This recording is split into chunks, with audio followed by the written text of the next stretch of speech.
헌법 제91조 제2호가 적용되는 국헌문란 목적 내란죄가 성립할 수 있다는 것이 이 법원의 판단입니다.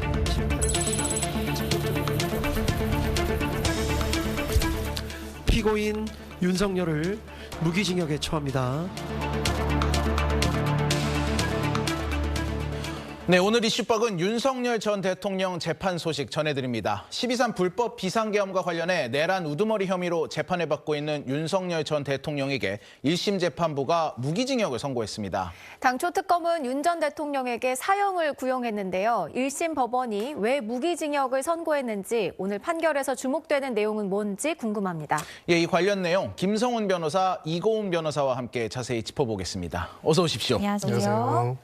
자, 내란 우두머리 혐의를 받고 있는 윤석열 전 대통령에게 1심 법원이 무기징역을 선고를 했습니다. 또 이 법조원이시기도 하고 또 국민의 한 사람으로서 좀 이 선고가 되고 나서 좀 어떤 기분이 들었는지 좀 궁금하거든요.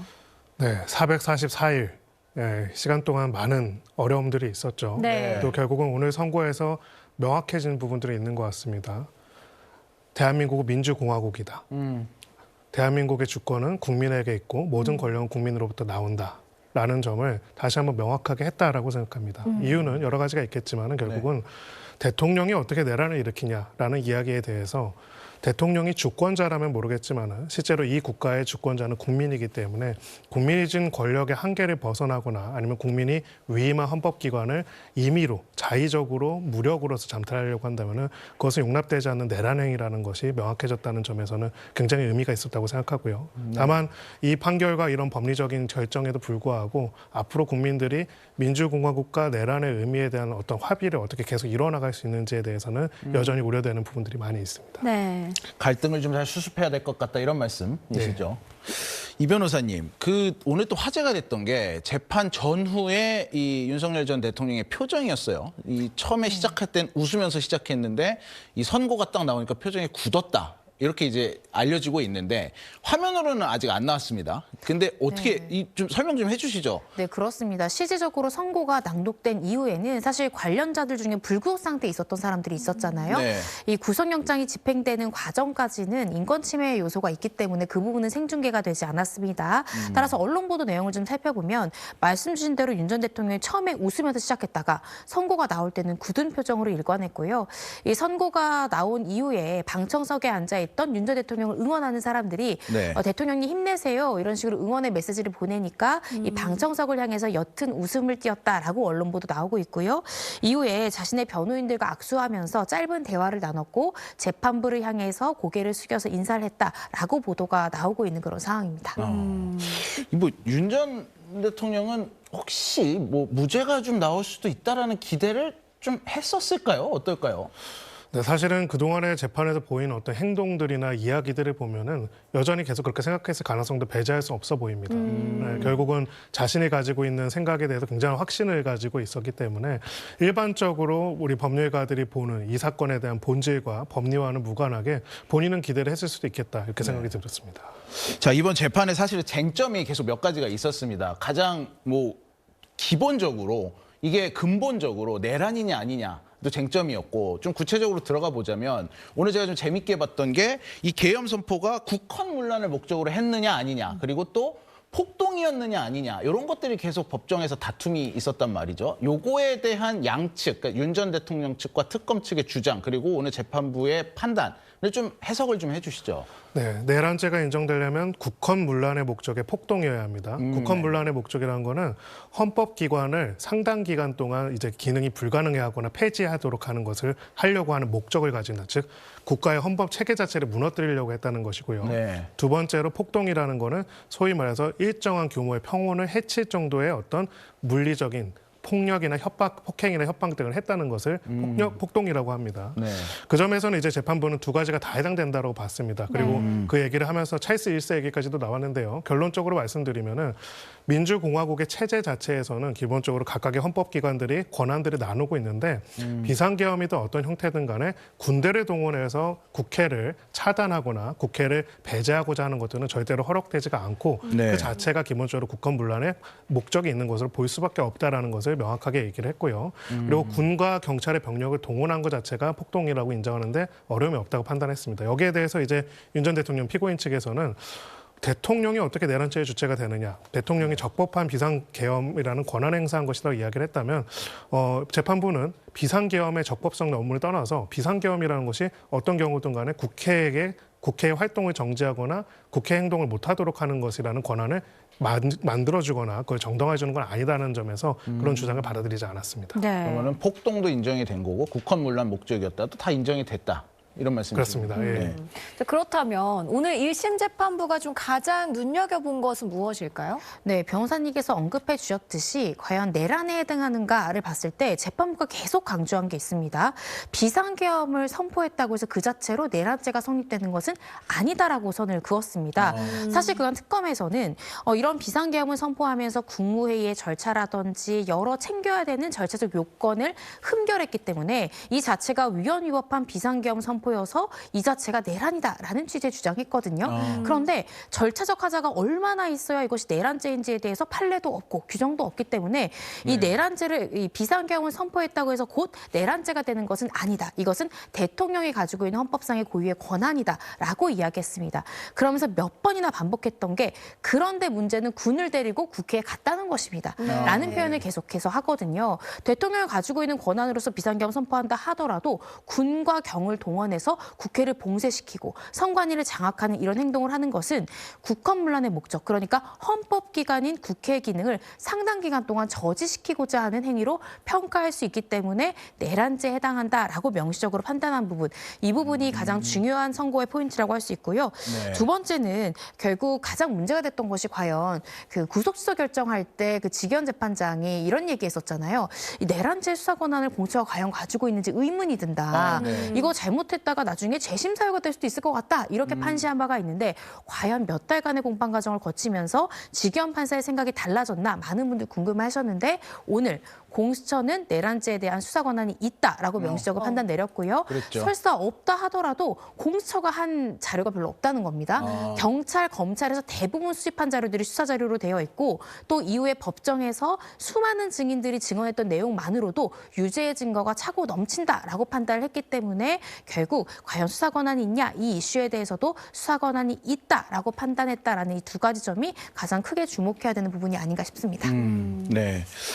오늘 제가 이거 보면서 좀 되게 흥미로웠던 이 지기현 판사의 선고 과정에서 대목이 성경을 읽는다고 촛불을 훔칠 수는 없다. 이것도 재밌었고요. 그다음에 아까 찰스 1세 말씀해 주셨지만 영국에서도 왕이 반역죄로 처단당한 경우가 있다. 라면서 이제 역사 얘기도 했던 말입니다. 그러면서 이제 사회적 비용에 대한 언급도 있었는데 요 포인트들 이게 어떤 취지에서 나온 건지 좀 분석을 좀 해주시겠습니까? 네, 아주 긍정적인 의미로 보자면은 네. 결국은 이제 판결이라는 것이 어떤 사실관계를 공적으로 확립하는 거기도 하고 네. 그걸 통해서 사람들이 가지고 있는 의구심과 고민과 문제들을 해결해주고 설명하는 것도 있습니다. 네. 여기서 이제 많은 사람들이 얘기했던 것, 특히 피고인을 지지하는 사람들 입장에서는 계속적으로 얘기했던 게 왕이 어떻게 내란을 일으키냐.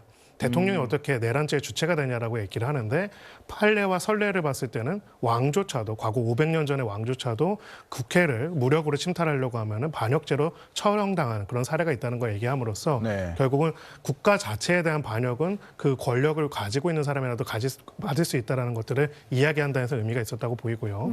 그리고 무엇보다도 오늘도 계속적인 또 반복되는 정치적 갈등들이 있는데 어떤 정치적인 목적, 그 정치적인 목적을 지지하는 사람들이 있다고 하더라도 네. 군을 동원해가지고 그것을 하는 것들은 우리 법과 체제상으로 인정되지 않는다. 그래서 그거에 대한 것들을 명확하게 얘기했다고 볼 수 있습니다. 다만 이제 찰스 1세까지는 조금 네. 과하지 않았나 생각이 드는데 뭐 그런 것까지는 과한 생각일 수도 있겠지만 찰스 1세가 결국은 처형당하고요. 네. 처형당한 다음에 찰스 1세를 처형한 의회가 이제 옹립한 새로운 이제 지도자가 올리버 크로멜이었습니다. 그랬죠. 근데 올리버 크로멜도 사실은 독재화되고 네. 이제 결국 나중에는 왕정이 복고가 돼서 찰스 2세가 집권하는 일이 또 발생하게 되거든요. 네. 그래서 뭐 사실 그것까지 노리지는 않았을 것으로 보이는데 혹시라도 이제 결국은 이 내란죄를 처단하는 것도 중요하지만 내란죄 처단한 이후에도 소위 말하는 민주주의를 지키거나 관심을 가지는 부분들이 필요하다는 것까지도 얘기를 하려고 하는 것이 아닌가라는 생각까지도 드는 거는 과도한 해석인 것 같습니다. 과도한 해석이라고 결론을 내주셨습니다. 알겠습니다. 네. 자, 이 변호사님, 당초 초 특검은 윤 전 대통령에게 그 사형을 구형했었단 말이죠. 네. 1심 법원에서는 뭐 그때 특검 측 주장을 거의 받아들였긴 했지만 어쨌든 무기징역을 선고했습니다. 뭐 이전에 내란 혐의로 이 선고를 재판을 받았던 전두환 씨 이야기도 요즘에 좀 나오고 있더라고요. 그때도 2심이 무기징역으로 선고가 됐었는데 뭐 이런 것들이 좀 참고가 된 건 아닐까 하는 그런 여러 이야기들도 나오고 있는 상황에서 정말 정확한 이 이유, 형량이 줄어든 이유가 뭔지 궁금합니다. 네, 특검의 구형이 사형이었죠. 그런데 네. 1심 지기현 판사의 판단은 결국 사형이 아니라 무기징역이라는 것입니다. 구형량보다 다소 형량이 줄어든 이유로는 물론 우리나라가 실질적인 사형 폐지국이기 때문에 대다수의 법조인들도 1심이라 할지라도 사형까지 선고하기는 어려울 것이다라고 그렇게 예측하는 법조인도 많았지만 가장 중요한 것은 오늘 이 재판부에서 검찰이 변경된 공소사실 주장했던 것 중에 일부를 받아들이지 않았습니다. 어떤 부분이냐면 실제 특검에서는 검찰의 공소유지를 넘겨받은 이후에 공소장 변경 절차를 거치거든요. 네. 변경됐던 주요한 부분이 처음에 검찰에서 공소 제기를 했을 때는 계엄의 준비 시기를 2024년 말로 2024년으로 봤다가 이것을 2023년으로 당기게 됩니다. 약 1년 동안 철저히 사전에 장기 집권을 위해서 준비했던 비상계엄이었다라는 취지로 특검이 공소장 변경을 하는데 오늘 지기현 판사는 그렇게까지 보기는 어렵다. 1년 전부터 철저히 준비했다고 보기에는 너무나 허술한 계엄이었다라고 지적을 했거든요. 네. 그거보다는 계속 이제 윤 전 대통령 입장에서는 야당의 폭거로 내가 국정 운영을 제대로 할 수 없다라는 상황에 대한 스트레스가 계속 쌓여갔고 그러다가 안 되겠다. 그냥 국회 물리력이라도 우리가 치고 들어가야 되겠다라는 결심을 김용현 전 장관과 함께 하게 되면서 마치 일종의 우발적 범행인 것 같다라는 취지로 지금 설치를 했습니다. 그러면서 1년 이상 준비했다라고 특검은 주장하지만 그 부분에 대해서 인정할 수 없다고 했거든요. 그러면서 윤 전 대통령이라든지 김용현 전 장관 등에 대해서 구형량보다 좀 감경할 수 있는 유리한 정상 참자 사유로 계획은 많이 했는데 다 실패로 돌아갔다라는 것과 사전에 철저히 준비했다라기보다는 우발적인 범행이었다라는 점, 또 직접적인 물리력 행사 자체를 자제시키려고 노력했다라는 점을 들었고요. 그렇지만 김용현 전 장관에게는 뼈아픈 또 이야기도 했습니다. 김 전 장관이 별도의 독단적인 계획까지도 마련하기도 했던 것 같다라고 설시하기도 했고요. 윤석열 전 대통령의 비이성적인 결정을 옆에서 조장한 책임도 있다라고 했지만 결과적으로 대다수의 계획이 허술했기 때문에 실패로 돌아갔고 이 두 사람 모두 초범이라는 점 그리고 또 수년간 공직자로서 봉직했다라는 점 등등을 고려해서 결국 특검의 구형량보다는 다소 낮은 무기징역이라든지 또 김용현 전 장관에 대해서는 징역 30년형을 선고했습니다. 뭐 정치권에서 다양한 해석이 나오던데 법조계에서는 이 형량에 대해서 반응이 좀 어떤가요?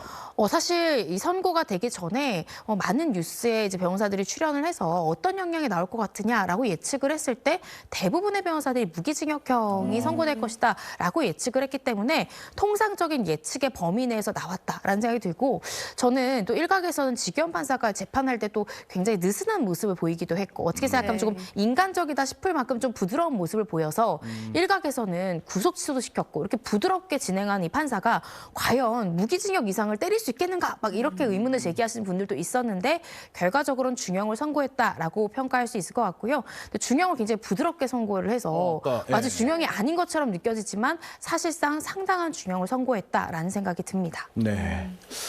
자, 윤석열 전 대통령은 불법 비상계엄 선포 이후에 줄곧 내란이 아니다 이런 입장을 강하게 밝혀왔습니다.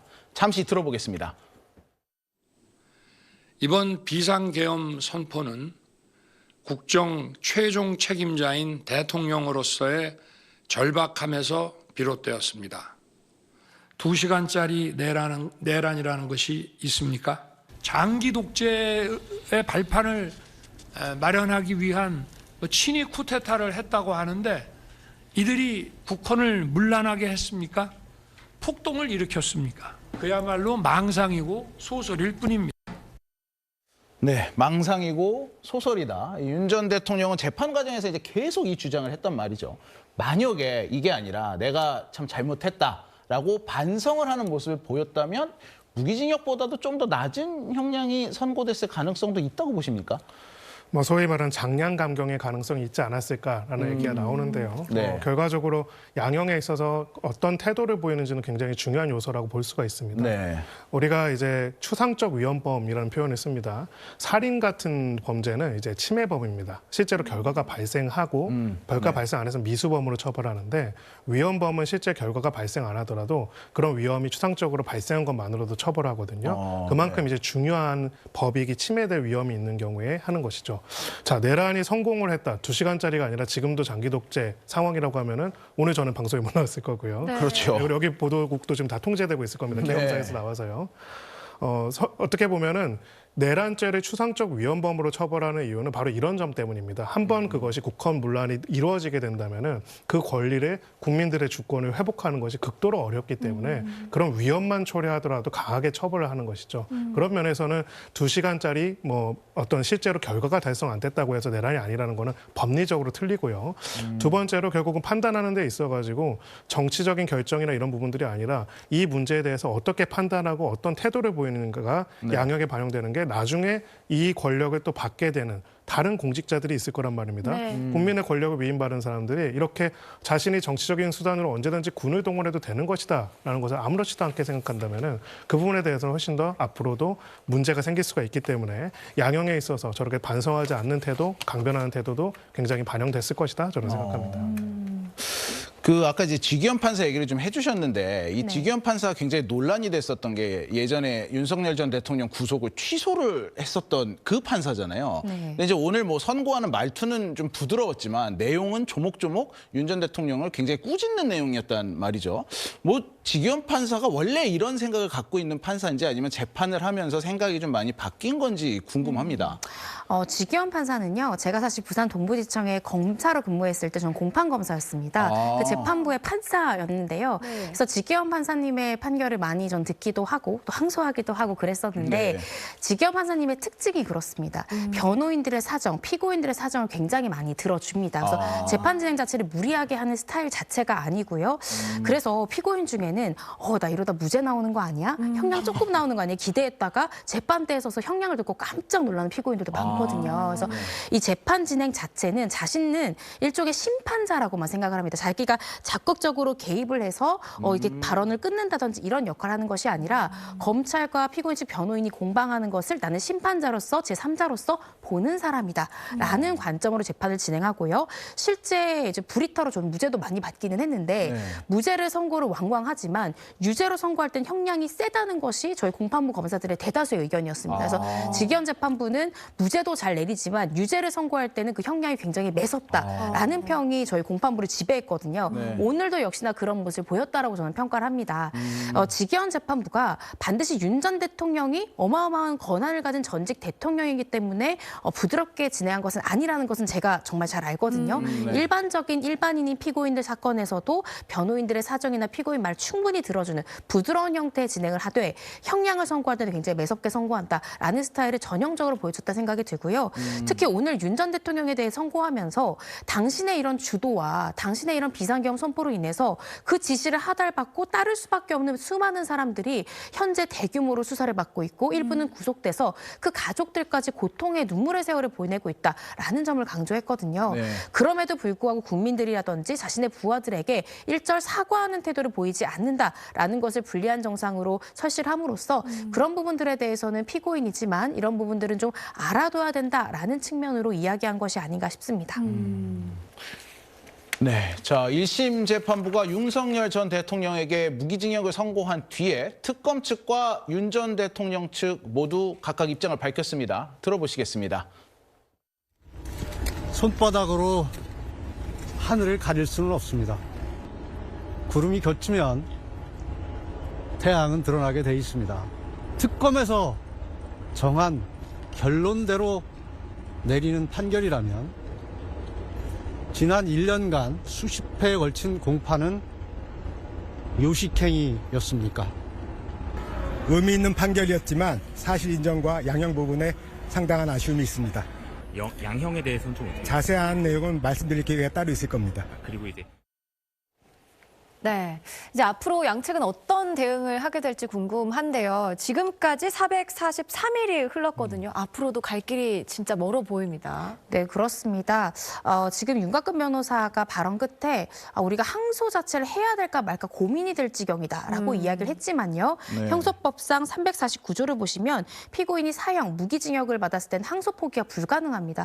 따라서 자동적으로 원하지 않아도 항소에 가게 될 것이고요. 네. 또 특검 측에서도 사형을 구형했는데 무기징역이 나온 만큼 아마 항소할 것입니다. 그리고 오늘 8명의 피고인 중 2사람에 대해서 무죄가 선고됐고요. 목현태 총경 같은 경우 유죄는 인정됐지만 특검이 12년 구형했는데 3년밖에 나오지 않았죠. 네. 이런 점을 종합해서 고려해 본다면 특검도 항소할 것이기 때문에 항소심은 내란전담 재판부에서 아마 행해질 것이고 이 과정에서도 윤 전 대통령이 계속 혐의를 부인할지 아니면 일부라도 인정하고 유기징역형으로의 감경을 노릴지는 조금 더 지켜봐야 될 것 같습니다.